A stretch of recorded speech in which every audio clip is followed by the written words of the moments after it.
pwede yun. Hindi pwede yun, Axel. That's bad. You don't do that. You ask for permission. Alam mo bang pwede kang mademanda sa ginagawa mo? Pwede kang mademanda sa ginagawa mo. Nagulat yung babae. Kumbaga hindi niya ine-expect at hindi niya rin gusto yung ginawa na iyon sa kanya ni Axel.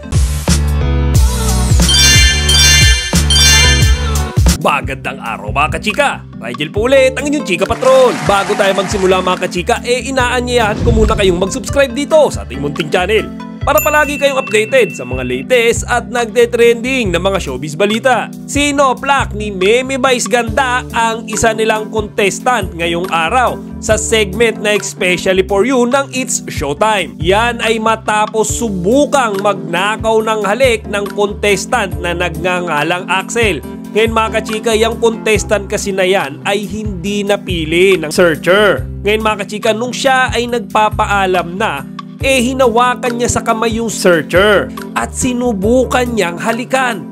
Siyempre mga kachika, hindi palalampasin niya ni Vice Ganda. At mga kachika, pati yung ibang mga It's Showtime host, kitang-kita yung reaksyon sa mukha nila na dismayado at mukhang naiirita rin sila. Mga kachika, pinigilan ni Meme Vice yung tangkang paghalik dyan ng contestant. At mga kachika, sinoplak niya ito, sinabihan niya na, Axel, you don't do that.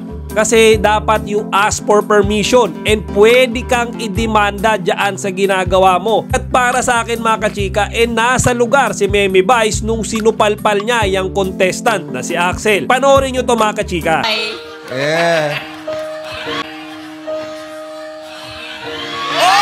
Hoy, hindi pwede yun. Hindi pwede yun, Axel. That's bad. You don't do that. You ask for permission. Alam mo bang pwede kang mademanda sa ginagawa mo? Pwede kang mademanda sa ginagawa mo. You don't do that. Hindi ka pwedeng nang yan nagnanakaw ng halik. Diba mga kachika, kitang-kita naman natin na nagulat yung babae. Kumbaga hindi niya ine-expect at hindi niya rin gusto yung ginawa na iyon sa kanya ni Axel. At mga kachika, yung ganong pagtrato sa babae, alam mo yun, yung hindi ka naman kakilala, stranger ka sa kanya. Tapos bigla mo siyang nanakawan ng halik, bigla mo siyang pagtatangkaan, halikan.